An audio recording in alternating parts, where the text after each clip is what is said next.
ಶ್ರೀ ಗುರುಭ್ಯೋ ನಮಃ. ಲಕ್ಷ್ಮೀ ಶೋಭಾನದ 4ನೇ ಚಿಂತನೆಯಲ್ಲಿ ಹಿಂದಿನ ಪದ್ಯದಲ್ಲಿ ಲಕ್ಷ್ಮೀದೇವಿ ಎಲ್ಲರ ಆಯುಷ್ಯವ ಶಿಂಶುಮಾರಾದೇವ ಸಲ್ಲೀಲೆಯಿಂದ ತೊಲಗಿಸುವ ಒಲ್ಲೆ ನಾನಿವರ ನಿತ್ಯ ಮುತ್ತೈದೆ ಎಂದು ಬಲ್ಲವರನ್ನ ಭಜಿಸುವರು ಅಂತ ಹೇಳಿದ್ದಾಳೆ. ಇವರದೆಲ್ಲ ಕಾಲ ಬಹಳ ದೊಡ್ಡದು. ಎಲ್ಲರ ಆಯುಷ್ಯವನ್ನು ಭಗವಂತ ನಿರಾಯಾಸವಾಗಿ ತಾನೇ ದೂರ ಮಾಡ್ತಾನೆ, ಎಲ್ಲರನ್ನೂ ನಾಶ ಮಾಡ್ತಾನೆ. ಇವರ ಕಾಲಮಾನ ಎಷ್ಟೇ ದೊಡ್ಡದಿದ್ದರೂ ಕೂಡ ಮನ್ವಂತರ ಇರ್ಬೋದು, ಕಲ್ಪ ಇರ್ಬೋದು, ಕಲ್ಪಾಂತ ಆಯುಷ್ಯ ಇರ್ಬೋದು, ಎಷ್ಟೇ ದೊಡ್ಡದಾದರೂ ಲಕ್ಷ್ಮೀನಾರಾಯಣರಿಗೆ ಅದು ಕಣ್ರಪ್ಪೆಯನ್ನು ಮಿಟುಕಿಸಿದಷ್ಟು ಕಾಲವೂ ಅಲ್ಲ. ಅನಾದಿ ದಂಪತಿಗಳಾದ ಅವರಿಗೆ ಈ ಬ್ರಹ್ಮದೇವರ ದೇವಮಾನವೂ ಕೂಡ ಅತ್ಯಂತ ಚಿಕ್ಕದು. ಹೀಗಿರುವಾಗ ಅವಳ ದೃಷ್ಟಿಯಲ್ಲಿ ಇದು ತುಂಬ ಸಹಜ. ಹಾಗಾಗಿ ಇಂತಹ ಕ್ಷಣಿಕ ಜೀವರನ್ನು, ಕ್ಷಣಿಕ ಆಯುರ್ಮಾನವುಳ್ಳ ಜೀವರನ್ನು ನಾನು ಹೇಗೆ ವರಿಸಲು ಸಾಧ್ಯ ಅನ್ನೋ ವಿವಕ್ಷೆ ಅಲ್ಲಿ ಹೇಳ್ತಾಳೆ. ಇದನ್ನು ಮುಂದುವರಿಸ್ತಾ ಪ್ರಕೃತಿಯ ಗುಣದಿಂದ ಕಟ್ಟುವಡೆದು ನಾನಾ ವಿಕೃತಿಗೊಳಗಾಗಿ ಭವದಲ್ಲಿ ಸುಖ ದುಃಖವೆಂಬ ಬೊಮ್ಮಾದಿ ಜೀವರು ದುಃಖಕ್ಕೆ ದುರಳೆನಿಪಾಯೇನ ಕೆಣೆಯೇ ಅಂತ ಹೇಳಬೇಕಾದ್ರೆ, ಪ್ರಕೃತಿಯ ಗುಣದಿಂದ ಕಟ್ಟು ಒಡೆದು, ಇಷ್ಟೇ ಅಲ್ಲದೆ ಅವರು ಆಯುಷ್ಯ ತುಂಬ ಚಿಕ್ಕದು ಅನ್ನೋ ಒಂದು ವಿವಕ್ಷೆ ಅಲ್ಲದೆ ಇವರೆಲ್ಲ ಎಂತಹ ಅಂದರೆ ಅವರೆಲ್ಲ ಕ್ಷರರು, ದೇಹನಾಶ ಉಳ್ಳವರು ಅನ್ನೋದನ್ನು ಇನ್ನೊಂದು ರೀತಿಯಲ್ಲಿ ಹೇಳ್ತಾಳೆ. ಸುಮಾರಾಗಿ ಚತುರ್ವಿಧ ನಾಶಗಳನ್ನು ಹೇಳ್ತಾರೆ. ದೇಹಹಾನಿ, ದುಃಖ ಪ್ರಾಪ್ತಿ, ಅಪರಿಪೂರ್ಣತೆ ಮತ್ತು ಪರಾಧೀನತೆ ಅಂತ. ಇದು 4 ಅತ್ಯಂತ ದೊಡ್ಡ ದೋಷಗಳು. ಈ 4 ಹಾನಿಗಳು ಇರೋರು ಜೀವರು ಅಂತ ಕರೆಸ್ತಾರೆ. ಅದಕ್ಕೆ ಬ್ರಹ್ಮಾದಿಗಳು ಕೂಡ ಹೊರತಲ್ಲ. ಇವರೆಲ್ಲ ಹೇಗೆ ಅಂದರೆ ಪ್ರಕೃತಿಯ ಗುಣದಿಂದ ಕಟ್ಟು ಒಡೆದು ಪ್ರಕೃತಿಯ ಬಂಧನಕ್ಕೆ ಒಳಗಾಗಿದ್ದಾರೆ. ಸತ್ವ ರಜಸ್ತಮೋ ಗುಣಗಳ ಅಧೀನಕ್ಕೆ ಒಳಗಾಗಿ ನಾನಾ ವಿಕೃತಿಗೊಳಗಾಗಿ ಭವದಲ್ಲಿ, ಅದರಿಂದನೇ ಈ ಸಂಸಾರದಲ್ಲಿ ಇದ್ದಾರೆ. ಯದ್ಯಪಿ ದೇವತೆಗಳು ಜಾತಾಪರೋಕ್ಷಿಗಳು, ಅವರು ಭಗವಂತನನ್ನೇ ಕಂಡಿದ್ದಾರೆ. ಹಾಗಾಗಿ ಅವರಿಗೆ ಮೋಕ್ಷ ಅನ್ನೋದು ಅತ್ಯಂತ ಸಾಧನ, ತುಂಬ ಸಹಜ, ನಿಶ್ಚಿತವಾದದ್ದು. ಇಷ್ಟೆಲ್ಲ ಇದ್ದರೂ ಕೂಡ ಅವರೂ ಕೂಡ ಈಗ ಸಂಸಾರದಲ್ಲಿ ಇದ್ದೇ ಇದ್ದಾರೆ. ಪ್ರಕೃತಿಯ ಗುಣದಿಂದ ಕಟ್ಟು ಒಡೆದು, ಆದರೂ ಬ್ರಹ್ಮಾದಿ ದೇವತೆಗಳು ಕೂಡ ಪ್ರಕೃತಿಯ ಬಂಧನದಿಂದ ಹೊರತಾದವರಲ್ಲ. ಅದನ್ನು ಪ್ರಕೃತ್ಯಭಿಮಾನಿಯಾದ ಲಕ್ಷ್ಮೀದೇವಿಯೇ ತಾನೇ ಈ ಮಾಯೆಯಲ್ಲಿ ಅವ್ರನ್ನೆಲ್ಲ ಸಿಲುಕಿಸಿದವಳು. ಸತ್ವರಜಸ್ತಮೋ ಗುಣಗಳ ಬಂಧನಕ್ಕೆ ಒಳಗಾಗುವವರೇ ಇವರೆಲ್ಲ. ಹಾಗಾಗಿ ಸಂಸಾರದ ನಾನಾ ವಿಕೃತಿಗಳಿಗೆ ಇವರೂ ಕೂಡ ಒಳಗಾಗ್ತಾರೆ. ನಮ್ಮಂಥ ಸಾಮಾನ್ಯ ಜೀವರಷ್ಟು ಬಂಧನ ಅಲ್ಲದೆ ಇರ್ಬೋದು ದೇವತೆಗಳದ್ದು. ಅವರಿಗೆ ಮೋಕ್ಷ ಅನ್ನೋದು ಅತ್ಯಂತ ಸಹಜ ಇರ್ಬೋದು. ಆದರೂ ಕೂಡ ಪ್ರಸ್ತುತ ಅವಸ್ಥೆಯಲ್ಲಿ ಅವರೂ ಕೂಡ ಪ್ರಕೃತಿಯ ವಿಕಾರಗಳಿಗೆ ಒಳಗಾಗಿದ್ದಾರೆ. ಅವರಲ್ಲೂ ಅದಕ್ಕೆ ರುಜುಪದಸ್ಥರಾದ ಬ್ರಹ್ಮರೂ ಕೂಡ ಭಗವತ್ ಪ್ರೀತ್ಯರ್ಥವಾಗಿ 4 ಬಾರಿ ಅಜ್ಞಾನ, 2 ಬಾರಿ ಭಯವನ್ನು ತೋರಿಸಿಕೊಂಡ ಅನ್ನೋದನ್ನು ಹಿಂದೆ ಚಿಂತನೆ ಮಾಡಿದ್ದೇವೆ ನಾವು. ಹೀಗಿರಬೇಕಾದ್ರೆ ಒಟ್ಟಿನಲ್ಲಿ ಅವರೂ ಕೂಡ ಜೀವರೇ. ಅವರಿಗೂ ಕೂಡ ಈ ಅಜ್ಞಾನದ ಆವರಕ ಅನ್ನೋದು ಇದೆ. ಸುಖ ದುಃಖ ಬೊಮ್ಮಾದಿ ಜೀವರು ಇಂಥ. ಆದರೆ ಹೀಗೆ ಚಿಂತನೆ ಮಾಡುವಾಗ ಹೇಗಿದೆ ಆವರಕ ಅಂದರೆ, ಪ್ರತಿಯೊಬ್ಬ ಜೀವಿಗೂ ತನ್ನದೇ ಆದ ಸ್ವರೂಪ ದೇಹ ಅನ್ನೋದೊಂದಿದೆ. ಅದು ಎಂದಿಗೂ ಬಿಟ್ಟು ಕೊಡಲಾಗದ್ದು. ಅದ್ರ ಮೇಲೆ ಮತ್ತೆ 3 ಆವರಕಗಳಿದೆ ಜೀವನಿಗೆ, ಸೃಷ್ಟಿಗೆ ಬಂದ ಜೀವನಿಗೆ. ಲಿಂಗದೇಹ, ಅನಾದಿ ನಿತ್ಯವಾದ ಲಿಂಗದೇಹ, ಅದರ ಮೇಲೆ ಅನಿರುದ್ಧ ದೇಹ, ಅದರ ಮೇಲೆ ಸ್ಥೂಲ ದೇಹ ಅಂತ. ಇದೆಲ್ಲರಿಗೂ ಇದ್ದಿದ್ದೆ. ಈ ಲಿಂಗದೇಹ, ಸ್ಥೂಲ ದೇಹ ಮತ್ತು ಅನಿರುದ್ಧ ದೇಹಗಳು ಜನ್ಮ ಜನ್ಮದಲ್ಲಿ ಬದಲಾದರೂ ಲಿಂಗದೇಹ ಅನ್ನೋದು ಅನಾದಿಯಾಗಿ ಅಂಟಿಕೊಂಡಿದೆ. ಅದು ಮುಖ್ಯವಾಗಿ ಈ ಸತ್ವರಜಸ್ತಮೋ ಗುಣಗಳ ಒಂದು ಕಾರ್ಯಕ್ಕೆ ಕಾರಣವಾದ ಒಂದು ಸ್ಥಳ. ಇದನ್ನು ಈ ಲಿಂಗದೇಹದ ಭಂಗ ಆಗದೆ ಜೀವ ಮೋಕ್ಷವನ್ನು ಹೊಂದಲಾರ ಅನ್ನೋದು ಶಾಸ್ತ್ರಗಳ ಅಭಿಪ್ರಾಯ. ಇನ್ನು ಬ್ರಹ್ಮದೇವರು ಕೂಡ ಈ ಲಿಂಗದೇಹದಿಂದ ಆವೃತರಾಗಿದ್ದಾರೆ. ಯದ್ಯಪಿ ಅವ್ರದ್ದು ದಗ್ಧಪಟಾಯಮಾನ ಅಂದರೆ ಇದ್ದೂ ಇಲ್ಲದಷ್ಟು ತೆಳುವಾಗಿ ಹೆಸರಿಗಿದ್ದಂಗೆ ಅವರಲ್ಲಿ ಲಿಂಗದೇಹದ ಆವರಣ ಇದೆ, ಅಷ್ಟು ಶುದ್ಧ ಜೀವರವರು. ಆದರೂ ಕೂಡ ಲಿಂಗದೇಹದ ಒಂದು ವ್ಯಾಪ್ತಿ ಅನ್ನೋದು ಅವರಲ್ಲೂ ಇದೆ. ಹಾಗಾಗಿ ಇಂತಹ ಸುಖ ದುಃಖಗಳನ್ನು ಅದಿದ್ದ ಮೇಲೆ, ಸಂಸಾರದಲ್ಲಿದ್ದ ಮೇಲೆ ಸುಖ ದುಃಖದ ಸ್ಪರ್ಶ ಅನ್ನೋದು ಅನಿವಾರ್ಯ. ಅದು ಅವರವರ ಯೋಗ್ಯತೆಗನುಗುಣವಾಗಿ ಹೆಚ್ಚು ಕಮ್ಮಿ ಆದರೂ ಕೂಡ ಅದು ಇದ್ದೇ ಇರುತ್ತೆ. ಇಂತಹ ಜೀವರಿಗೂ ದುಃಖಕ್ಕೆ ದೂರಳಾದ ನನಗೂ ಎಣೆ ಎಲ್ಲಿದೆ? ನನಗೂ ಅವ್ರಿಗೂ ಕಂಪ್ಯಾರಿಸನ್ ಸಾಧ್ಯನಾ ಅಂತ ಕೇಳ್ತಾಳೆ ಲಕ್ಷ್ಮೀದೇವಿ. ಯಾಕೆ ಅಂದರೆ ಅವಳು ಯಾಕೆ ದುಃಖಕ್ಕೆ ದೂರಳು ಅಂದರೆ ಅವಳು ಸಮನಳು, ಅಕ್ಷರಳು ಅಂತಂತೂ ಮೊದಲೇ ನೋಡಿದ್ದೇವೆ. ಸಮನ ಅಂತಲೇ ಹೆಸರು ಅವಳಿಗೆ. ಯಾಕೆ ಅಂದರೆ ಭಗವಂತನಿಂದ ದೇಶತಃ ಕಾಲತಃ ಸಮಳು, ಗುಣದಿಂದ ಮಾತ್ರ ದೇವರಿಗಿಂತ ಕಡಿಮೆ. ಬಿಟ್ಟರೆ ಭಗವಂತ ಇರುವ ದೇಶದಲ್ಲೆಲ್ಲ, ಭಗವಂತ ಇರುವ ಎಲ್ಲ ಕಾಲದಲ್ಲೂ ಲಕ್ಷ್ಮೀದೇವಿ ಇದ್ದಾಳೆ ಅಂದಮೇಲೆ ಅವಳಲ್ಲಿ ದುಃಖದ ಸ್ಪರ್ಶ ಹೇಗೆ? ಅವಳು ಅಕ್ಷರಳಾಗಿ ಈ ಲಿಂಗದೇಹದ ಒಂದು ಸಂಪರ್ಕವೇ ಇಲ್ಲದ ಶುದ್ಧ ಚಿದಾನಂದ ದೇಹವುಳ್ಳವಳಿಗೆ ದುಃಖಕ್ಕೆ ಹೇಗೆ ಕಾರಣ ಆಗತ್ತೆ? ಅಂತಹವಳಾದ ನನಗೂ ಈ ದೇಹನಾಶವನ್ನು ಹೊಂದುವಂಥ ಒಂದು ಯೋಗ್ಯತೆ ಇರುವ ಬ್ರಹ್ಮಾದಿ ಜೀವರಿಗೂ ಎಲ್ಲಾದರೂ ಎಣೆ ಇದೆಯಾ? ಹಾಗಾಗಿ ನಾನು ಅವರನ್ನು ವರಿಸಲಾರೆ ಅನ್ನೋದನ್ನು ಇಲ್ಲಿ ಲಕ್ಷ್ಮೀದೇವಿ ಹೇಳ್ತಾ ಇದ್ದಾಳೆ. ಅಂದರೆ ಏನರ್ಥ? ಇದ್ಯಾವುದೂ ಇಲ್ಲದ ನನಗಿಂತ ಉತ್ತಮನಾದ ಭಗವಂತ ಮಾತ್ರ ನನಗೆ ಯೋಗ್ಯನಾದವನು ಅನ್ನೋದನ್ನು ಹೇಳಿದ ಹಾಗೆ ಆಯಿತು. ಇನ್ನೂ ಇದನ್ನು ಮುಂದುವರಿಸ್ತಾಳೆ. ಒಬ್ಬನವನ ಮಗ ಮತ್ತೊಬ್ಬನವನ ಮೊಮ್ಮ, ಒಬ್ಬನವನಿಗೆ ಶಯನಾಹ, ಒಬ್ಬನವನ ಪರುವ ಮತ್ತಿಬ್ಬರವನಿಗಂಜಿ, ಅಬ್ಬರದಲಾವಾಗ ಸುಳಿವರು. ಅಂತೂ ಇಂತಹ ಬ್ರಹ್ಮಾದಿಗಳು ಹೋಗಲಿ, ಜೀವರು ಅನ್ನೋದೊಂದು ಕಾರಣ ಆದರೆ ಮತ್ತಿನ್ನೊಂದು ಕಾರಣ ಅಂದರೆ ಒಬ್ಬ ಬ್ರಹ್ಮ ಏನಿದ್ದಾನೆ ಅವನು ದೇವರ ಮಗ ಅಂತ ಕರೆಸ್ಕೊಳ್ತಾನೆ. ಇನ್ನೊಬ್ಬ ಮೊಮ್ಮಗ. ರುದ್ರಶ್ಚ ಕ್ರೋಧ ಸಂಭವ ಅಂತ ಭಗವಂತನಲ್ಲೂ ರುದ್ರದೇವರು ಹುಟ್ಟಿದ್ದಾರೆ, ಆದರೆ ಬ್ರಹ್ಮದೇವರಿಂದಲೂ ಅವರು ಹುಟ್ಟಿದ್ದಾರೆ. ಆದ್ದರಿಂದ ಅವರು ಮೊಮ್ಮಗನೂ ಹೌದು. ಇನ್ನು ಒಬ್ಬನಂತೂ ದೇವರ ಹಾಸಿಗೆ, ಶೇಷದೇವರು ದೇವರ ಹಾಸಿಗೆ. ಇನ್ನು ಒಬ್ಬನವನ ಪುರುವ ಅಂದರೆ ಗರುಡ ದೇವರು ಅವನ ವಾಹನ. ಇನ್ನು ಮತ್ತಿಬ್ಬರು ಅವನಿಗಂಜಿ ಅಬ್ಬರದಲಾವಾಗ ಸುಳಿವಾರು. ಮತ್ತಿಬ್ಬರು ಅಂದರೆ ಸೂರ್ಯಚಂದ್ರರು, ಅವರು ಅವನಿಗಂಜಿ ಅಬ್ಬರದಲ್ಲಿ ಆವಾಗ ಸುಳಿವಾರು. ಹಗಲು ರಾತ್ರಿಗಳು ದೇವರಿಗೆ ಅಣತಿಯಂತೆ ನಡೆಯೋದಕ್ಕೋಸ್ಕರ ಚೆನ್ನಾಗಿ ನಡ್ಸ್ಕೊಂಡು ಬರ್ತಾ ಇದ್ದಾರೆ ಆ ಕಾರ್ಯವನ್ನು ಸೂರ್ಯಚಂದ್ರರು. ಅಂದ್ರೇನು? ಭೀಷಾಸ್ಮಾದ್ ವಾತಪ್ಪವತೆ ಭೀಷೋದೀತಿ ಸೂರ್ಯ ಭಯಾತ್ತಪತಿ ಸೂರ್ಯ ಅಂತೆಲ್ಲ ವೇದ ಹೇಳತ್ತೆ. ಅಂದ್ರೇನಿಲ್ಲಿ ದೇವರ ಆಜ್ಞೆಗೆ ಚ್ಯುತಿ ಬರಬಾರ್ದು ಅನ್ನೋ ಒಂದು ಹೆದರಿಕೆಯಿಂದ ಅವರು ಈ ಕಾರ್ಯಗಳನ್ನು ಮಾಡ್ತಾ ಇದ್ದಾರೆ. ಹೆದರಿಕೆ ಅಂದ್ರೇನು? ಮಾಡದೇ ಇದ್ರೆ ಶಿಕ್ಷೆ ಆಗತ್ತೇನೋ ಅಂತ ನಮ್ಮ ರೀತಿಯ ಲೌಕಿಕವಾದ ಭಯವ? ಹಾಗಲ್ಲ, ದೇವರ ಮೇಲಿರುವ ಗೌರವ. ಭಗವಂತ ನಮಗೆ ಕೊಟ್ಟ ಆಜ್ಞೆ ಇದು, ಅದನ್ನು ನಾವು ಮಾಡಿಯೇ ತೀರ್ತೀವಿ, ಅದರಲ್ಲಿ ಲೋಪ ಇರಬಾರ್ದು, ಭಗವತ್ ಸೇವೆಯಲ್ಲಿರುವ ಅವರ ನಿಷ್ಠೆ. ಹಾಗಾಗಿ ಇಲ್ಲಿ ಹೆದರಿಕೆ ಭಯ ಅಂದರೆ ನಮ್ಮ ಲೌಕಿಕವಾದ ಹೆದರಿಕೆ ಅಲ್ಲ, ಅವರಿಗೂ ಭಗವಂತನಲ್ಲಿ ತೋರಿಸುತ್ತಿರುವ ಗೌರವ, ಪ್ರೀತಿ, ಭಕ್ತಿ. ಅಂತೂ ಇವರೆಲ್ಲರೂ ಭಗವಂತನ ಸೇವಕರು, ಒಂದಲ್ಲ ಒಂದು ರೀತಿಯಲ್ಲಿ ಅವನಿಗಿಂತ ಅವರರು ಅನ್ನೋದನ್ನು ಮತ್ತೆ ಹೇಳ್ತಾ ಇದ್ದಾಳೆ. ಯಾಕೆ ನಾನು ಅವರನ್ನು ವರಿಸಲಾರೆ ಅಂದರೆ ಅವರೆಲ್ಲರೂ ಭಗವದ್ ಅಧೀನರು. ಇನ್ನೂ ಮುಖ್ಯ ವಿಷಯ ಅಂದರೆ ದೇವತೆಗಳಲ್ಲಿ ಎಷ್ಟು ಹಿರಿಯ ದೇವತೆಗಳಾಗ್ತಾರೋ ಅವರು ಅಷ್ಟು ಗುಣದಲ್ಲೂ ಹಿರಿಯರು. ಹಾಗಾಗಿ ಇಲ್ಲಿ ತಾರತಮ್ಯ ಚೆನ್ನಾಗಿ ತೋರಿಸಿಕೊಟ್ಟಾಗತ್ತೆ. ಎಲ್ಲರಿಗಿಂತ ಮೊದಲು ಮಗ ಬ್ರಹ್ಮ ಅಂತಾದರೆ ಬ್ರಹ್ಮ ಅತ್ಯಂತ ಹಿರಿಯ ದೇವತೆ, ಮತ್ತು ಅವನಿಗಿಂತ ಕಡಿಮೆ ರುದ್ರದೇವರು. ಇನ್ನು ರುದ್ರದೇವರಿಗೆ ಸಮನಾದ ಕಕ್ಷೆಯಲ್ಲೇ ಗರುಡಶೇಷರು ಬರ್ತಾರೆ. ಇನ್ನು ಅವರಿಗಿಂತ ಅವರರಾದ ದೇವತೆಗಳು ಸೂರ್ಯಚಂದ್ರರು. ಅಂತೂ ತಾರತಮ್ಯದಲ್ಲಿ ಕೆಳಗಿಳಿತಾ ಹೋಗ್ತಾರೆ. ಮತ್ತೆ ಮತ್ತೆ ಬಂದ ದೇವತೆಗಳು ಯೋಗ್ಯತೆಯಲ್ಲೂ ಕಮ್ಮಿ, ಗುಣದಲ್ಲೂ ಕಮ್ಮಿ, ಅವರ ಲಯ ಬೇಗ ಆಗತ್ತೆ. ಮೊದಲು ಬಂದ ಹಿರಿಯ ದೇವತೆಗಳಿಗೆ ಲಯ ನಿಧಾನ. ಹೀಗೆ ದೇವತೆಗಳಲ್ಲಿ ಅಲ್ಲೂ ಒಂದು ವಿಚಿತ್ರವಾದ ಕ್ರಮ ಇದೆ. ಈ ಕ್ರಮವನ್ನೆಲ್ಲ ತಿಳಿಸ್ಲಿಕ್ಕೆ ಅನ್ನೋ ರೀತಿಯಲ್ಲಿ ಇವರಲ್ಲೂ ಕೂಡ ತಾರತಮ್ಯ ಇದೆ. ಇವರೆಲ್ಲರೂ ಭಗವದ್ ಅಧೀನರು, ಅವನ ಆಜ್ಞೆಗೆ ಒಳಪಟ್ಟವರು ಅನ್ನೋದನ್ನು ಲಕ್ಷ್ಮೀದೇವಿ ಇಲ್ಲಿ ತೋರಿಸಿಕೊಡ್ತಾ ಇದ್ದಾಳೆ.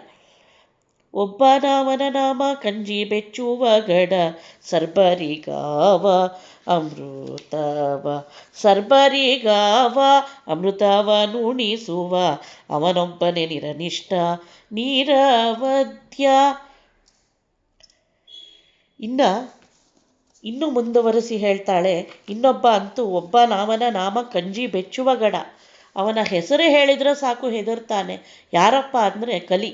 ಎಲ್ಲ ಪಾಪಗಳ ಅಧಿಷ್ಠಾನನಾದ ಕಲಿ ಏನಿದ್ದಾನೆ ಅವನಿಗೆ ಭಗವಂತನ ನಾಮದಿಂದಲೇ ಭಯ.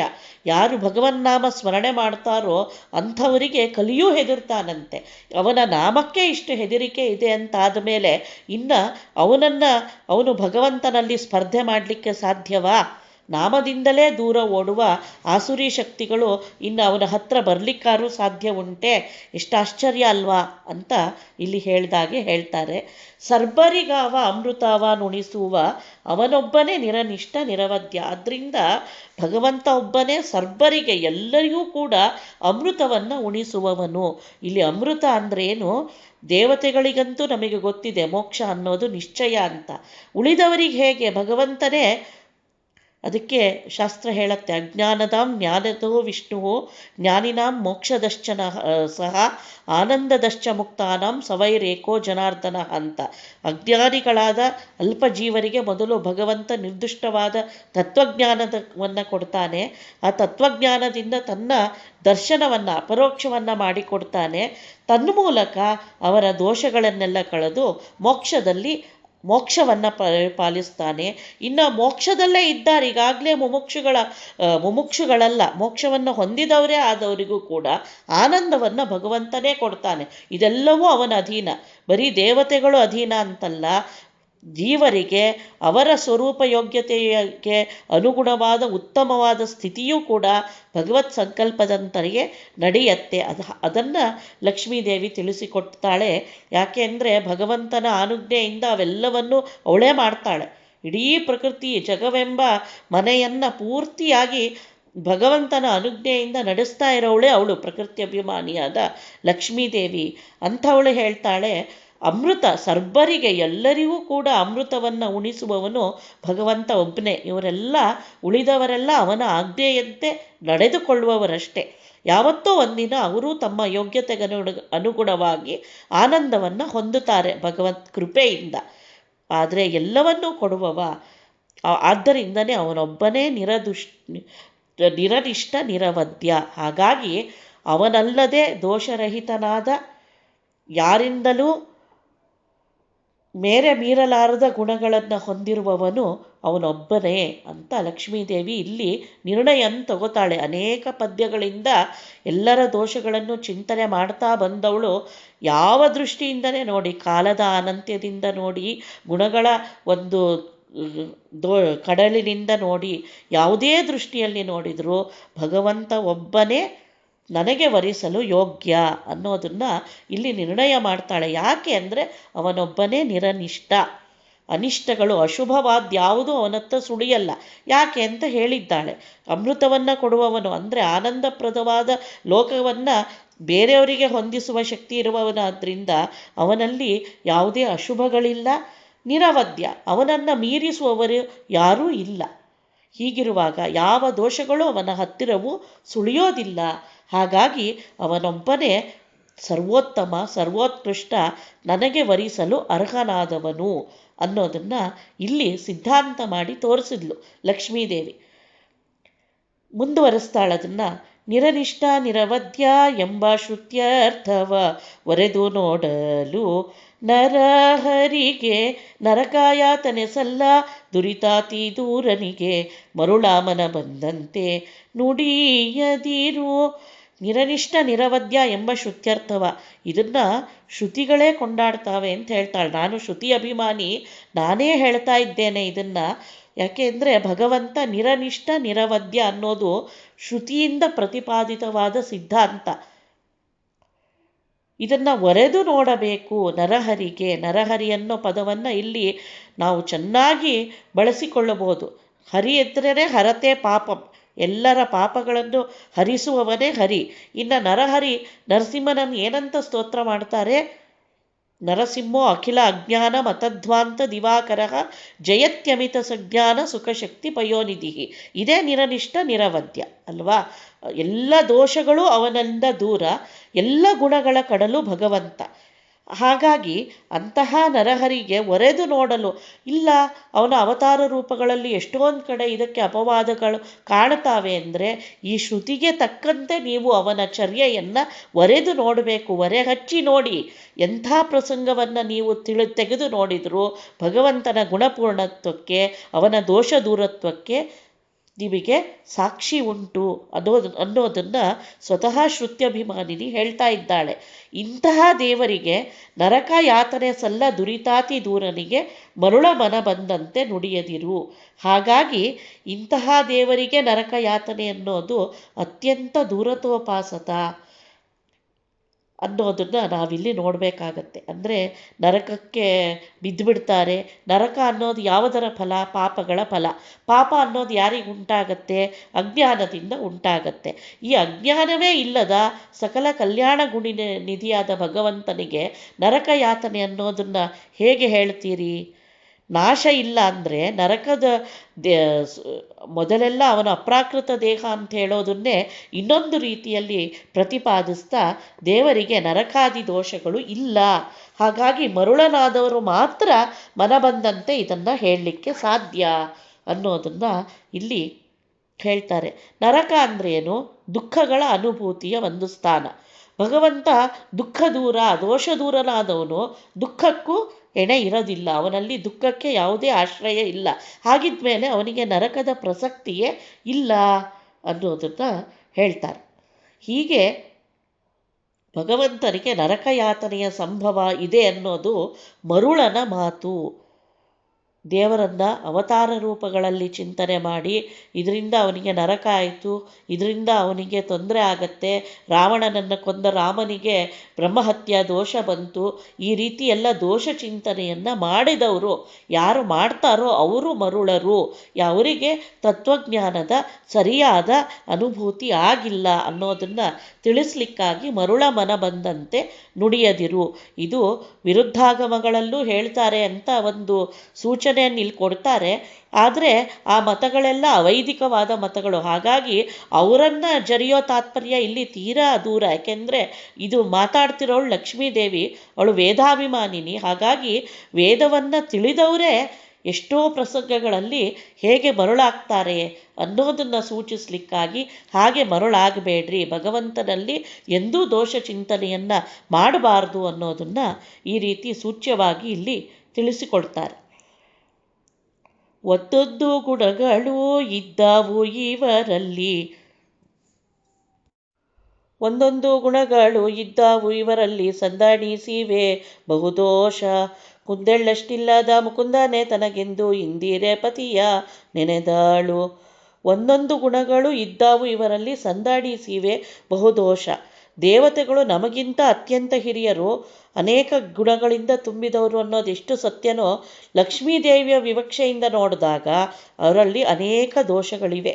ಮುಖ್ಯ ದೋಷಗಳು ಹೇಳಿದ್ದೇವೆ. ಚತುರ್ವಿಧ ದೋಷ: ಅಪರಿಪೂರ್ಣತಾ, ದುಃಖಪ್ರಾಪ್ತಿ, ದೇಹಹಾನಿ ಮತ್ತು ಅಜ್ಞಾನ. ಈ ಅಜ್ಞಾನವೆಂಬ ದೋಷ ಇದೆಯಲ್ಲ, ಅದು ಮಹಾ ದೊಡ್ಡ ದೋಷವೇ. ಯಾಕೆಂದರೆ ನಿರ್ದುಷ್ಟರಾದವರ ದೃಷ್ಟಿಯಲ್ಲಿ ಅದು ಅನೇಕ ದೋಷಗಳ ಗಡವೆ. ಹಾಗಾಗಿ ಎಲ್ಲೋ ಒಂದೆರಡು ಗುಣಗಳು ಇವರಲ್ಲಿ ಒಳ್ಳೆಯದು ಕಂಡರೂ ಕೂಡ ಅದರ ಜೊತೆಗೆ ಅನೇಕ ದೋಷಗಳು ಇದ್ದಾವೆ. ಮೋಕ್ಷದಲ್ಲಿ ಮೋಕ್ಷವನ್ನು ಕಾಣುವ ಜೀವರನ್ನು ಬಿಟ್ಟರೆ ಇನ್ನೆಲ್ಲರಿಗೂ ಕೂಡ ಇದು ಸಹಜ. ಯಾರು ಸಂಸಾರದಲ್ಲಿರ್ತಾರೆ ಅವರದಲ್ಲಿ ಗುಣಗಳು ದೋಷ ಮಿಶ್ರಿತವಾಗೇ ಇರುತ್ತೆ. ಹಾಗಾಗಿ ಸುಖದ ಜೊತೆ ದುಃಖವು ಅವರಿಗೆ ಕಟ್ಟಿಟ್ಟ ಬುತ್ತಿ. ಸುಖ ದುಃಖ ಉಂಬ ಬೊಮ್ಮಾದಿ ಜೀವರಂತ ಯಾಕೆ ಹೇಳಿದ್ದು ಲಕ್ಷ್ಮೀದೇವಿ ಹಿಂದಿನ ಪದ್ಯದಲ್ಲಿ ಅಂದರೆ, ಅವರ ಅನೇಕ ಗುಣಗಳ ಜೊತೆ ಅನೇಕ ದೋಷಗಳು ಸೇರಿಯೇ ಇರ್ತವೆ. ನಿರ್ದುಷ್ಟವಾದ ಗುಣಗಳ ಅಭಿವ್ಯಕ್ತಿ ಈ ಅವಸ್ಥೆಯಲ್ಲಂತೂ ಇರೋದಿಲ್ಲ. ಹಾಗಾಗಿ ಕುಂದೆಳ್ಳಷ್ಟಿಲ್ಲದ ಮುಕುಂದನೆ ತನಗೆಂದು ಇಂದಿರೆ ಪತಿಯ ನೆನೆದಳು. ಹಾಗಾಗಿ ಇವರೆಲ್ಲರೂ ದೋಷಪೂರ್ಣರೇ. ಇನ್ನು ಏನೂ ದೋಷಗಳಿಲ್ಲದವನು, ನಿರ್ದುಷ್ಟನಾದವನು ಭಗವಂತ ಒಬ್ಬನೇ. ಅದನ್ನೇ ಈ ಪದ ಸೂಚಿಸುತ್ತೆ. ಮುಕುಂದ ಬೇರೆಯವರಿಗೆ ಮೋಕ್ಷ ಅವರವರ ಯೋಗ್ಯತೆಗೆ ಅನುಗುಣವಾದ ದೋಷರಹಿತವಾದ ಆನಂದದ ಸ್ಥಿತಿಯನ್ನು ಯಾರು ಕೊಡ್ತಾನೋ ಅವನೇ ಮುಕುಂದ ಅಲ್ವಾ. ಅಂತಹ ಮುಕುಂದನೇ ತನ್ನ ಪತಿ ಅಂತ ಇಂದಿರೆ ಅವನನ್ನು ಸ್ಮರಿಸ್ತಾಳೆ. ಅಂದರೆ ಇಲ್ಲಿ ಸಿದ್ಧಾಂತವನ್ನು ಮಾಡಿ ತೋರಿಸ್ತಾ ಇದ್ದಾಳೆ. ಇಂದಿರೆ ಅಂದರೂ ಅದೇ ಅರ್ಥ. ಇದಿಂ ರಾತೀತಿ ಇಂದಿರಾ ಅಂತ ಅದನ್ನೇ ಲಕ್ಷ್ಮೀದೇವಿ ಹೇಳ್ಕೊಳ್ತಾಳೆ, ಮಮ ಯೋನಿರಪ್ಸು ಅಂತಃಸಮುದ್ರೆ ಅಂತ. ಹಾಗಾಗಿ ನನ್ನನ್ನು ರಕ್ಷಣೆ ಮಾಡುವವನು ಅಂತಃಸಮುದ್ರದಲ್ಲಿ ಇದ್ದಾನೆ ಅಂತ ಹೇಳಿಕೊಂಡ ಹಾಗೆ, ಕಾಂತಿ ಇಂದಿರಾ ಅಂದರೆ ಕಾಂತಿಯುಕ್ತಳು ಅಂತ. ಕಾಂತಿ, ಪ್ರಕಾಶ ಅದೆಲ್ಲ ಜ್ಞಾನದ ಹೊಳಗಿನ ಸಂಕೇತ. ದೇವತೆಗಳ ಶರೀರದಲ್ಲಿ ಕಾಂತಿ ಯಾಕಿರುತ್ತೆ ಅಂದರೆ ಅದು ಅವರ ಜ್ಞಾನದ ಸಂಕೇತ. ಹಾಗೆ ಜ್ಞಾನದಿಂದ ಕಂಗೊಳಿಸುವ ಲಕ್ಷ್ಮೀದೇವಿ ಇಂದಿರೆ ಭಗವಂತನನ್ನು ಸ್ಮರಣೆ ಮಾಡ್ತಾ ಇದ್ದಾಳೆ. ಅಂದ್ರೇನು, ಅವನ ಸರ್ವೋತ್ತಮತ್ವವನ್ನು ಜಗತ್ತಿಗೆ ತೋರಿಸಿಕೊಡ್ತಾ ಇದ್ದಾಳೆ. ನೆನೆದಳು ಅಂತ ಹೇಳಿದ್ದಾರೆ. ನೆನೆಸಿದಳು ಅಂದರೆ ಅವಳಿಗೆ ಗೊತ್ತಿರೋದನ್ನೇ ಮತ್ತೆ ಸ್ಮರಣೆಗೆ ತಂದಳು. ಯಾಕೆಂದರೆ ನಿರಂತರವಾಗಿ ಭಗವಂತನ ಜ್ಞಾನವನ್ನು ತಿಳಿತಾ ಇರುವಂಥ ಲಕ್ಷ್ಮೀದೇವಿ ಎಂದೂ ಅದನ್ನು ಮರೆತಿಲ್ಲ. ಆದರೆ ಈ ಪ್ರಸಂಗದಲ್ಲಿ ಮತ್ತೆ ತೋರಿಸಿಕೊಟ್ಟಳು ಅನ್ನೋದನ್ನು ನಾವು ಇಲ್ಲಿ ಚಿಂತನೆ ಮಾಡಬಹುದು. ದೇವರ್ಷಿ ವಿಪ್ರಾರ ಕೊಂದು ತನ್ನುದರದೊಳಿಟ್ಟು ತೀವಿರ್ತ ಹರಿಗೆ ದುರಿತಾವ ಭಾವಜ್ಞರೆಂಬಾರೆ ಆಲಾದೆಲೆಯ ಮೇಲೆ ಶಿವನ ಲಿಂಗವ ನಿಲ್ಲಿಸುವರೆ. ಇಂತಹ ಭಗವಂತ ದೇವರ್ಷಿ ವಿಪ್ರರ, ದೇವರು, ಋಷಿಗಳು, ಬ್ರಾಹ್ಮಣರು ಎಲ್ಲರನ್ನೂ ಕೊಂದು ತನ್ನ ಉದರದಲ್ಲಿ ಇಟ್ಕೊಳ್ತಾನೆ. ಯಾವಾಗ? ಪ್ರಳಯ ಕಾಲದಲ್ಲಿ. ಇದೆಲ್ಲ ಸೃಷ್ಟಿ ಪ್ರಕ್ರಿಯೆಯಲ್ಲಾದರೆ ಸೃಷ್ಟಿಯ ನಂತರದ ಪ್ರಳಯದಲ್ಲಿ ಎಲ್ಲರನ್ನೂ ದೇವರು ತನ್ನ ಉದರದಲ್ಲಿ ಸೇರಿಸ್ಕೊಳ್ತಾನೆ. ವಿಠ್ಠಲ ಹೊನ್ನ ತೊಟ್ಟಿಲೊಟ್ಟು ತೂಗಿದನು ಅಂತ ವಾದಿರಾಜರೇ ವೈಕುಂಠ ವರ್ಣನೆಯಲ್ಲಿ ಅದನ್ನು ವರ್ಣಿಸ್ತಾರೆ. ತನ್ನ ಪೊಟ್ಟೆ ಎಂಬ ಹೊನ್ನ ತೊಟ್ಟಿಲೊಳಿಟ್ಟು ಜೀವರನ್ನು ತೂಗ್ತಾನಂತೆ ಭಗವಂತ ಪ್ರಳಯಾವಸ್ಥೆಯಲ್ಲಿ. ಹೀಗೆ ಸೃಷ್ಟಿಯಲ್ಲಿ ಅತ್ಯಂತ ಆಯಾಸಗೊಂಡಿರ್ತಾರೆ ಅನ್ನೋ ಕರುಣೆಯಿಂದ ಅವರನ್ನು ತನ್ನ ಉದರದಲ್ಲಿ ಸುಷುಪ್ತಿಗೆ ಕಳಿಸಿಕೊಡುವ ಭಗವಂತ ಇಂತಹ ಹರಿಗೆ ದುರಿತಾವ, ದೋಷಗಳಿದೆ, ಪಾಪಗಳಿದೆ ಅಂತ ಭಾವಜ್ಞರಾದವರು ಹೇಳ್ತಾರೆ. ಭಾವಜ್ಞರು, ಮರುಳರು ಆಡೋ ಮಾತಿಗೂ ಭಾವಜ್ಞರು ಅಂದರೆ ಭಾವವನ್ನು ತಿಳಿಯೋ ಯೋಗ್ಯತೆ ಇರುವ ಬುಧರು, ಜ್ಞಾನಿಗಳು ಇದನ್ನು ಹೇಳ್ತಾರಾ? ಇಂತಹ ಭಗವಂತನಿಗೆ ದೋಷ ಚಿಂತನೆಯನ್ನು ಮಾಡ್ತಾರಾ? ಹಾಗೆ ಮಾಡೋರಾದರೆ ಆಲದೆಲೆಯ ಮೇಲೆ, ಯಾವಾಗ? ಪ್ರಳಯ ಕಾಲದಲ್ಲಿ ಆಲದೆಲೆಯ ಮೇಲೆ ಶಿವನ ಲಿಂಗವ ನಿಲ್ಲಿಸುವರೆ. ಶಿವನ ಲಿಂಗವನ್ನು ಇಡಬೇಕಾಗಿತ್ತಲ್ವೇ? ಯಾಕೆ ಹೇಳ್ತಾರೆ ಇದನ್ನು ಅಂದರೆ, ಕೊಂದು ಅಂತಾದಾಗ ಲಯಕರ್ತ ಶಿವ ಅಂತ ಸಹಜವಾಗಿ ನಾವು ಚಿಂತನೆ ಮಾಡ್ತೀವಿ. ಲಯಕಾರಕ ಶಿವ ಅನ್ನುವ ಜ್ಞಾನಿಗಳು ಇಟ್ಕೊಂಡಿದ್ರೆ ಆಲದೆಲೆಯ ಮೇಲೆ ದೇವರನ್ನು ಬಿಟ್ಟು ಶಿವನ ಲಿಂಗವನ್ನು ಇಡಬೇಕಾಗ್ತಿತ್ತು. ಅಲ್ಲಿಗೇನು ಶಿವನ ರೂಪದಲ್ಲಿ ಬ್ರಹ್ಮಣಿ ಬ್ರಹ್ಮರೂಪೋಸೌ ಶಿವರೂಪಿ ಶಿವೇ ಸ್ಥಿತ ಅಂತ ದೇವರು ಅವರೊಳಗಿದ್ದು ಲಯವನ್ನು ಮಾಡ್ತಾನೆ. ಯಾವುದು? ಬ್ರಹ್ಮಾಂಡದ ಒಳಗಿನ ಲಯವನ್ನು. ಆದರೆ ಅವರನ್ನೂ ಲಯವನ್ನು ಉಂಟು ಮಾಡಿ ತನ್ನ ಉದರದೊಳಗಿಟ್ಟುಕೊಳ್ಳುವ ಭಗವಂತನಿಗೆ, ಶಿವನಿಗೂ ಎಲ್ಲಿಯ ಒಂದು ಸಾಟಿ? ವಟಸ್ಯ ಪತ್ರಸ್ಯ ಪುಟೇಶಯಾನಃ ಬಾಲಂ ಮುಕುಂದಂ ಮನಸಾ ಸ್ಮರಾಮಿ ಅಂತ ಇದೆ. ವಾಸುದೇವ ಇದಮಗ್ರ ಆಸೀತ್ ನ ಬ್ರಹ್ಮ ನ ಈಶಾನಃ ಅಂತ ವೇದಗಳು ಕೊಂಡಾಡ್ತವೆ. ಹಾಗಾಗಿ ಎಲ್ಲವನ್ನೂ ಮಾಡುವವನು ಭಗವಂತ. ಸೃಷ್ಟಿಗೆ ತಂದು ಜೀವರನ್ನು ಪೋಷಿಸಿ ಅವರ ಸ್ವರೂಪಕ್ಕೆ ಆನಂದವನ್ನು ಕೊಡುವಂತಹ ಸಾಧನೆಯನ್ನು ಅವರಿಂದ ಮಾಡಿಸಿ ಮತ್ತೆ ಪ್ರಳಯ ಕಾಲದಲ್ಲಿ ತನ್ನ ಉದರದೊಳಗೆ ಸೇರಿಸಿಕೊಳ್ಳುವ ಎಲ್ಲ ಕಾರ್ಯವನ್ನು ನಡೆಸಬಲ್ಲ. ಕರ್ತುಂ ಅಕರ್ತುಂ ಅನ್ಯಥಾ ಕರ್ತುಂ ಅಂತ ಹೇಳ್ತೀವಲ್ಲ, ಅಂತಹ ಶಕ್ತಿ ಹೊಂದಿರುವ ಭಗವಂತನಲ್ಲಿ ದೋಷ ಚಿಂತನೆಯನ್ನು ಜ್ಞಾನಿಗಳಾದವರು ಮಾಡೋದಿಲ್ಲ ಅಂತ ಹೇಳ್ತಾರೆ. ಇದಕ್ಕೆ ರಾಮಾವತಾರದ ಕಥೆಯನ್ನು ನಾವು ಸ್ಮರಣೆ ಮಾಡ್ಬೋದು. ಬ್ರಹ್ಮಹತ್ಯಾದಿ ದೋಷದಿಂದ ತಾವೇ ರುದ್ರದೇವರೇ ಲಯಕರ್ತರು ಅಂತಾಗಿದ್ದರೆ, ಬ್ರಹ್ಮಹತ್ಯಾ ದೋಷದಿಂದ ಬ್ರಹ್ಮನ ಶಿರಸ್ಸನ್ನು ಕಡಿದ ದೋಷದಿಂದ ಅವರು ಭಗವಂತನಲ್ಲಿ ಪ್ರಾರ್ಥನೆ ಮಾಡಬೇಕಾಗ್ತಿತ್ತೆ. ರಾಮದೇವರು ಅವರ ಉದ್ಧಾರಕ್ಕಾಗಿ ರಾಮೇಶ್ವರದಲ್ಲಿ ಅವರನ್ನು ಸ್ಥಾಪಿಸಿ ರಾಮ ಸೇತುವಿನಲ್ಲಿರುವ ಸೇತುಮಾಧವನ ತನ್ನ ಉಪಾಸನೆಯನ್ನು ಮಾಡೋಕ್ಕೆ ಹೇಳಬೇಕಾಗ್ತಿತ್ತೆ. ಹೀಗೆ ಅವತಾರ ಕಾಲದಲ್ಲೂ ಅವರನ್ನೆಲ್ಲ ರಕ್ಷಣೆ ಮಾಡಿ ಅವರ ದೋಷಗಳನ್ನು ಪರಿಹಾರ ಮಾಡಿರೋದು ಭಗವಂತ ಅನ್ನೋ ಚಿಂತನೆಯನ್ನು ಕೂಡ ನಾವು ಈ ಕಾಲದಲ್ಲಿ ತಂದ್ಕೊಳ್ಬೋದು. ಅಂತೂ ಅವತಾರ ಕಾಲದಲ್ಲೇ ಆಗಲಿ, ತನ್ನ ಸ್ವರೂಪದಲ್ಲೇ ಆಗಲಿ ಭಗವಂತ ದೋಷ ದೂರ, ಅವನಲ್ಲಿ ದುರಿತಗಳಿಲ್ಲ ಅಂತ ಜ್ಞಾನಿಗಳು ನಂಬುತ್ತಾರೆ ಅಂತ ಲಕ್ಷ್ಮೀದೇವಿ ಇಲ್ಲಿ ತಿಳಿಸಿಕೊಡ್ತಾಳೆ. ಹಸಿತೃಷೆ ಜರಮರಣ ರೋಗ ರುಜಿನಗಳೆಂಬ ಅಸುರ ಪಿಶಾಚಿಗಳ ಭಯವೆಂಬ ವ್ಯಸನ ಬರಬಾರದು ಎಂಬ ನಾರಾಯಣಗೆ ಪಶು ಮೊದಲಾಗಿ ನೆನೆಯಾದು. ಇಂತಹ ಭಗವಂತನಿಗೆ ದೋಷಗಳಿಲ್ಲ ಅಂತ ಹೇಳಿದ್ಲು. ಎಂತಹ ದೋಷಗಳು? ದೋಷಗಳಂದ್ರೇನು? ತಾಪತ್ರಯಗಳು, ಆದಿಭೌತಿಕ, ಆಧ್ಯಾತ್ಮಿಕ, ಆದಿದೈವಿಕ. ಇದು ಯಾವುಗಳು ಇವೆಲ್ಲ ಅನ್ನೋದನ್ನು ಮುಂದಿನ ಕೆಲವು ಪದ್ಯಗಳಲ್ಲಿ ಮತ್ತೆ ಬಿಡಿಸಿ ಬಿಡಿಸಿ ವಾದಿರಾಜರು ತೋರಿಸ್ಕೊಡ್ತಾರೆ, ಲಕ್ಷ್ಮೀದೇವಿಯ ಬಾಯಿಂದ ಹೇಳಿಸ್ತಾರೆ. ಹಸಿವು, ತೃಷೆ, ಜರೆ, ಮರಣ, ರೋಗ, ರುಜಿನಗಳು ಇವೆಲ್ಲ ಆಧ್ಯಾತ್ಮಿಕ ತಾಪತ್ರಯಗಳು, ಆದಿಭೌತಿಕ ತಾಪತ್ರಯಗಳು ಹೌದು. ಅಸುರ ಪಿಶಾಚಿಗಳ ಭಯ ಅನ್ನೋದು ಆದಿದೈವಿಕ. ಹೀಗೆ ದೇವರಿಗೆ ಇದು ಯಾವುದೂ ಇಲ್ಲ. ಹಸಿವಿಲ್ಲ, ತೃಷೆ ಬಾಯಾರಿಕೆ ಇಲ್ಲ, ಮುಪ್ಪಿಲ್ಲ, ಮರಣ ಇಲ್ಲ, ಇನ್ನು ರೋಗ ರುಜಿನಗಳು ಇಲ್ಲ. ಅದಲ್ಲದೆ ಪರರಿಂದ, ತನ್ನ ದೇಹದಲ್ಲಿ ದೋಷ ಇಲ್ಲ, ಹಾಗಾದರೆ ಬೇರೆಯವರಿಂದ ಪಿಶಾಚಾದಿಗಳಿಂದ ಭಯ ಉಂಟೆ ಅಂದರೆ ಅದೂ ಇಲ್ಲ. ವ್ಯಸನ ಬರಬಾರದು, ಇನ್ನು ಈ ಎಲ್ಲ ದೋಷಗಳೇ ಇಲ್ಲದೆ ಇದ್ಮೇಲೆ ಅದರಿಂದ ಉಂಟಾಗುವ ದುಃಖ ಅನ್ನೋದು ಭಗವಂತನಿಗೆ ಇಲ್ಲೇ ಇಲ್ಲ. ಇಂತಹ ನಾರಾಯಣಗೆ ಪಶು ಮೊದಲಾಗಿ ನೆನೆಯಾದು. ಪಶು ಅನ್ನೋದು ಇಲ್ಲಿ ವೇದವನ್ನು ಹೇಳುತ್ತೆ. ಹೀಗೆಲ್ಲ ಇದ್ದವನನ್ನು ವೇದಗಳು ಇಷ್ಟೆಲ್ಲ ಕೊಂಡಾಡಬೇಕಾಗ್ತಿತ್ತೆ ಅಂತ ಲಕ್ಷ್ಮೀದೇವಿ ಕೇಳ್ತಾಳೆ. ಇದೆಲ್ಲ ಇರುವ ಮನುಷ್ಯನೇ ಆಗಿದ್ದರೆ, ಅವನನ್ನು ಒಬ್ಬ ನರನಂತೆ ಭಗವಂತನೂ ಆಗಿದ್ದರೆ ಅವನನ್ನು ವೇದಾದಿಗಳು ಕೊಂಡಾಡ್ತಾ ಇದ್ವಾ? ಅಂದ್ರೇನು? ದುರಿತಗಳಿಲ್ಲ ಅಂದರೆ ಅವನಲ್ಲಿ ಯಾವುದೇ ತಾಪತ್ರಯಗಳಿಲ್ಲ. ತಾಪತ್ರಯಗಳಿಗೆ ಕಾರಣವಾದ ಈ ಪ್ರಾಕೃತ ಶರೀರವೇ ಇಲ್ಲದ ಭಗವಂತ ಪ್ರಾಕೃತ ಶರೀರದಿಂದ ಉಂಟಾಗುವ ದೋಷಗಳಾದ ಹಸಿವಾಗಲಿ, ಬಾಯಾರಿಕೆ ಆಗಲಿ, ರೋಗ ರುಜಿನಗಳಾಗಲಿ, ಮುಪ್ಪು ಮರಣಗಳಾಗಲಿ, ಹುಟ್ಟೇ ಇಲ್ಲದವನಿಗೆ ಇನ್ನು ಮರಣ ಎಲ್ಲಿಂದ? ಹುಟ್ಟಿದವರಿಗೆ ತಾನೇ ಮರಣ. ಅದೇ ಇಲ್ಲದ ಭಗವಂತನಿಗೆ ಇನ್ನು ಬೇರೆಯವರಿಂದ ಭಯ ಎಂತ ಉಂಟಾಗುತ್ತದೆ? ಅಸುರ ಪಿಶಾಚಿ ಇದೆಲ್ಲವೂ ಭಗವತ್ ಪ್ರೇರಣೆಯಿಂದನೇ ಬೇರೆಯವರಿಗೆ ದುಃಖವನ್ನು ಕೊಡೋದು. ಅಂಥ ದೇವರಿಗನ್ನೇ ನಾರಾಯಣೋ ಮಹದ್ಭೂತಂ ಅಂತ ಹೇಳ್ತಾರಲ್ವ, ಭಗವಂತನೇ ದೊಡ್ಡ ಭೂತ ಅಂತ. ಅಂಥವನಿಗೆ ಭೂತ ಪಿಶಾಚಿಗಳ ಭಯ ಅನ್ನೋದು ಎಲ್ಲಿಂದ ಕಾಡುತ್ತೆ? ಹಾಗಿರೋದ್ರಿಂದನೇ ವೇದಾದಿಗಳು ಭಗವಂತನನ್ನು ಮುಕ್ತವಾಗಿ ಕೊಂಡಾಡ್ತಾ ಇದ್ದಾವೆ ಅನ್ನೋದನ್ನು ಇಲ್ಲಿ ಇನ್ನೂ ಸ್ಪಷ್ಟಪಡಿಸ್ತಾ ಇದ್ದಾಳೆ ಲಕ್ಷ್ಮೀದೇವಿ.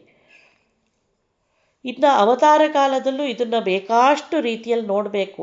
ಇದರಲ್ಲಿ ಉದ್ದೇಶ ಏನು ಅಂದರೆ, ಈ ಭಗವಂತನ ಗುಣವನ್ನು ಇಟ್ಟುಕೊಂಡು ನಾವು ಭಗವಂತನ ಅವತಾರಗಳ ಲೀಲೆಯನ್ನು ಚಿಂತನೆ ಮಾಡಬೇಕು. ಬರೀ ಕತೆ ಅಂತ ಕೇಳೋದ್ರಿಂದಾಗಲಿ, ಅಥವಾ ಅವನು ಮನುಷ್ಯರಂತೆ ನಟಿಸ್ದ ಅಂಥೇಳಿ ಅವನಲ್ಲೂ ದುಃಖ ಇದೆ, ದೋಷ ಇದೆ, ಶಬರಿ ಎಂಜಲನುಂಡ ಅಂತ ತಿಳ್ಕೊಳ್ಳುವಾಗ, ಅಥವಾ ಕೃಷ್ಣ ಬ್ರಾಹ್ಮಣ ಸ್ತ್ರೀಯರಿಂದ ಹಸಿವಾಗಿ ಆಹಾರವನ್ನು ತಗೊಂಡ ಅಂತಾಗ್ಬೋದು, ಅಥವಾ ಗಾಂಧಾರಿಯ ಶಾಪವನ್ನು ಕೈಗೊಂಡು ತಾನು ನೋವಿಗೆ ದೇಹಚ್ಛೇದಕ್ಕೆ ಒಳಗಾದ ಅಂದುಕೊಳ್ಳೋದು, ಹೀಗೆ ಅನೇಕ ಪ್ರಸಂಗಗಳು, ವೈಷ್ಣವ ಜ್ವರವನ್ನು ನಿಗ್ರಹಿಸಿದ ಅಂತ ಬರುತ್ತೆ. ಹೀಗೆಲ್ಲ ಇರುವಾಗ ನಾವು ಯಾವ ರೀತಿ ಅರ್ಥ ಚಿಂತನೆ ಮಾಡಬೇಕು ಅನ್ನೋ ಎಚ್ಚರ ನಮಗಿರಬೇಕು ಅನ್ನೋದನ್ನು ಇಲ್ಲಿ ಸೂಚಿಸುತ್ತೆ. ವೇದದಲ್ಲಿ ಭಗವಂತನಿಗೆ ಹೇಳಿದ ತತ್ವಕ್ಕೆ ಅನುಗುಣವಾಗಿ ಅವತಾರ ಕಾಲದಲ್ಲಿ ಭಗವಂತನ ಕಾರ್ಯವನ್ನು ನಾವು ಅರ್ಥ ಮಾಡ್ಕೊಳ್ಬೇಕೇ ಹೊರತು, ಅವತಾರ ಕಾಲದಲ್ಲಿ ನಡೆದ ಯಾವುದೋ ಲೀಲೆಯನ್ನು ಇಟ್ಟುಕೊಂಡು ಭಗವಂತನಲ್ಲಿ ಸರ್ವತಾ ದೋಷಾರೋಪಣೆಯನ್ನು ನಾವು ಮಾಡಬಾರ್ದು ಅನ್ನೋದರ ಸೂಚನೆಯನ್ನು ಇಲ್ಲಿ ಕೊಟ್ಟಿದ್ದಾರೆ.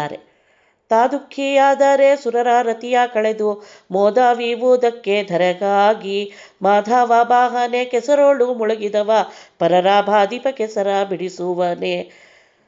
ಇದನ್ನು ಮುಂದುವರಿಸ್ತಾರೆ. ವ್ಯಸನ ಅಂದ್ರೇನು? ಈ ಎಲ್ಲ ದೋಷಗಳಿಂದ ಉಂಟಾಗುವ ಪ್ರತಿಕ್ರಿಯೆ. ವ್ಯಸನ ಅಂದರೆ ದುಃಖ. ವ್ಯಸನ ಅಂದರೆ ದುಃಖ ಪ್ರಾಪ್ತಿ ಅನ್ನೋದು ಒಂದು ದೋಷ ಅಂತ ಮೊದಲೇ ಹೇಳಿದ್ದೇವೆ ನಾವು. ಅದು ಜೀವರ ಲಕ್ಷಣ. ಜೀವರಂತೆ ಭಗವಂತನೂ ದುಃಖಿಯಾದರೆ ಸುರರ ಆರ್ತಿಯ ಕಳೆದು ಅಂತ ಇಲ್ಲಿ. ಸುರರ ನಮ್ಮ ದುಃಖ ದೋಷಗಳು ಬಿಟ್ಟುಬಿಡಿ, ದೇವತೆಗಳ ದುಃಖವನ್ನೇ ಕಳೆದು ಅವರನ್ನು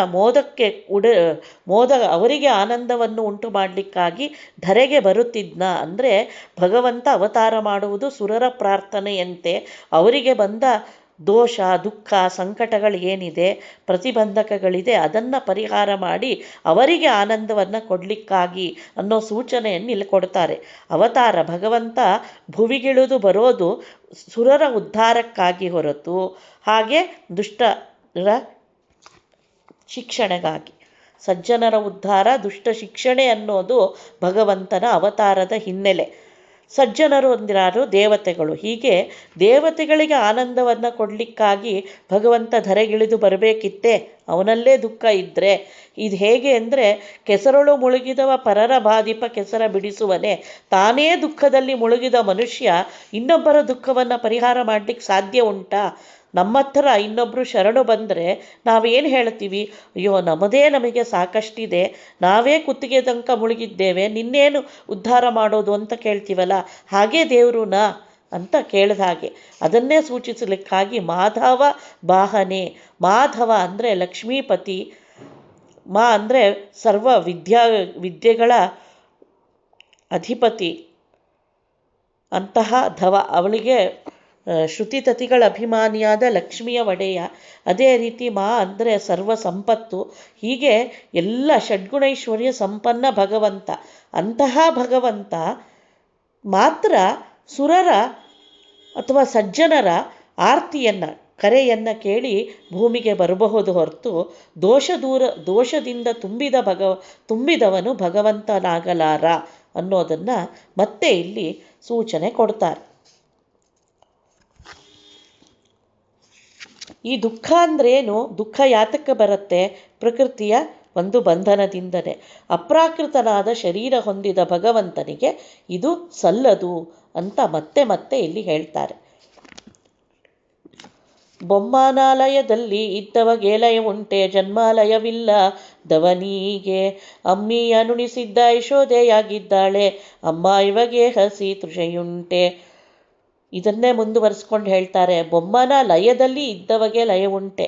ಬೊಮ್ಮನ ಲಯ ಅಂದರೆ ದೊಡ್ಡ ಕಾರ್ಯ. ಏಕೆಂದರೆ ಬ್ರಹ್ಮನ ಆಯಸ್ಸು 100 ವರ್ಷ, ಅದು ಕಲ್ಪಾಂತವಾದ ಆಯುಷ್ಯ.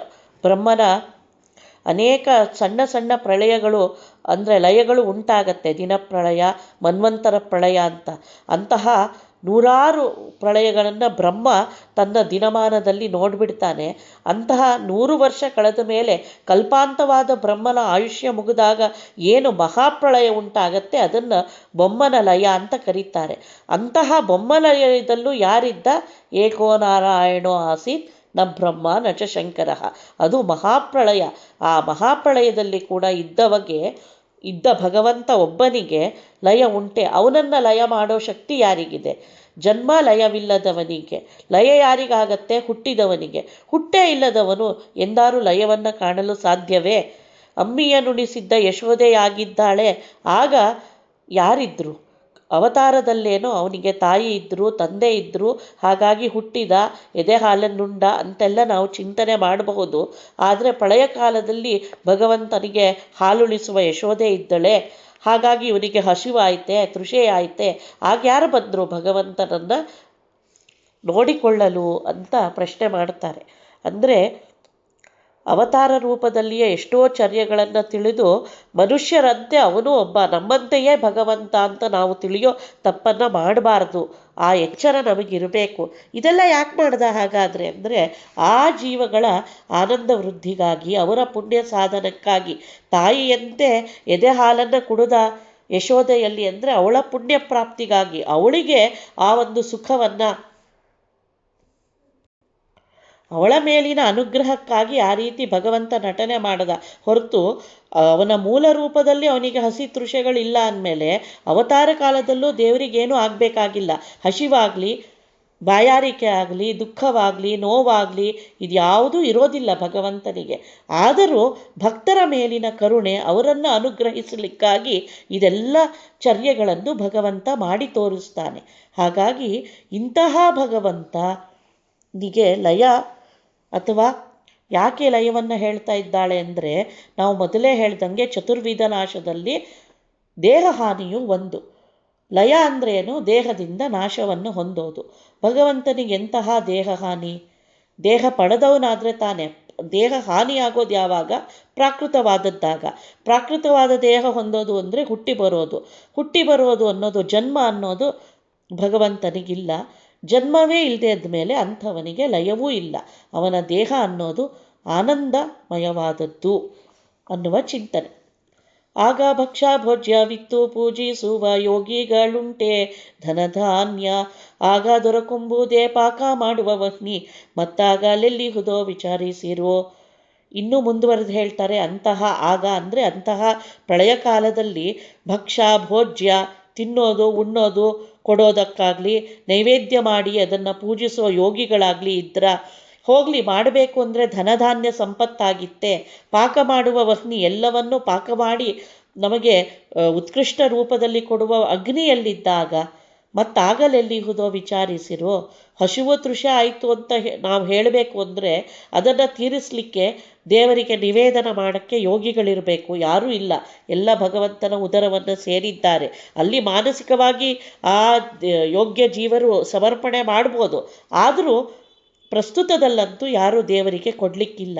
ಇನ್ನು ಪದಾರ್ಥಗಳ ತಯಾರಿಕೆ ಬೇಕಾದ ಧನಧಾನ್ಯಾದಿಗಳು ಇದೆಯಾ? ಪಂಚಭೂತಗಳೇ ಇಲ್ಲ. ಪ್ರಪಂಚದ ಲಯ ಅಂದ್ರೇನು? ಪಂಚಭೂತಗಳ ನಾಶ ಅಂತಾನೆ. ಅವೇ ಇಲ್ಲದೆ ಇದ್ಮೇಲೆ ಆ ಧನಧಾನ್ಯಾದಿ ಸಂಪತ್ತೆಲ್ಲಿ? ಅದನ್ನು ಪಾಕ ಮಾಡುವ ಅಗ್ನಿಯಲ್ಲಿದ್ದಾನೆ? ಯಾರೂ ಇಲ್ಲ. ಇದನ್ನು ಯೋಚನೆ ಮಾಡಿರಿ. ಹೀಗೆ ಯೋಚನೆ ಮಾಡಿ ಭಗವಂತನಲ್ಲಿ ಈ ಒಂದು ದೋಷಗಳನ್ನು ಆರೋಪ ಮಾಡಿ ಅನ್ನೋದು ತಾತ್ಪರ್ಯ. ಇದನ್ನೇ ಶ್ರುತಿ ಹೇಳುತ್ತೆ, ನಾ ಸದಾಸೀನ್ ನೋ ಸದಾಸಿತ್ ತದಾನಿಂ ನಾಸೀದ್ರಜೋನೋ ವ್ಯೋಮ ಪರೋ ಯತ್ ಅಂತ. ಅಂದರೆ ಸತ್ ಪದಾರ್ಥಗಳಾಗಲಿ ಅಸತ್ ಪದಾರ್ಥಗಳಾಗಲಿ ಯಾವುದೂ ಕೂಡ ಪ್ರಳಯ ಕಾಲದಲ್ಲಿ ಇರೋದಿಲ್ಲ.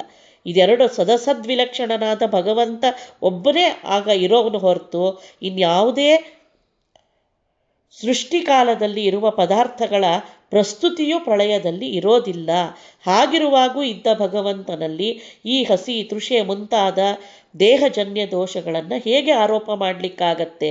ವಿಚಾರ ಮಾಡಿ ಚಿಂತನೆ ಮಾಡಿ ಅಂತ ಇಲ್ಲಿ ತಿಳಿಸ್ತಾ ಇದ್ದಾರೆ. ಹೀಗೆ ಭಗವಂತ ದೋಷ ದೂರ. ಭಗವಂತನಲ್ಲಿ ಪ್ರಾಕೃತವಾದ ಯಾವ ದೋಷಗಳೂ ಇಲ್ಲ. ಅಪ್ರಾಕೃತವಾದ ಎಲ್ಲ ಗುಣಗಳ ಕಡಲು ಭಗವಂತ ಅನ್ನೋದನ್ನು ಅನೇಕ ಯುಕ್ತಿಗಳಿಂದ ಇಲ್ಲಿ ಪ್ರತಿಪಾದಿಸ್ತಾ ಹೋಗ್ತಿರೋದನ್ನು ನಾವು ಕಾಣ್ತಾ ಇದ್ದೇವೆ.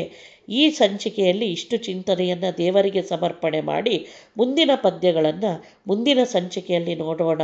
ಇದನ್ನು ದೇವರಿಗೆ ಅರ್ಪಿಸೋಣ. ಶ್ರೀಕೃಷ್ಣಾರ್ಪಣಮಸ್ತು.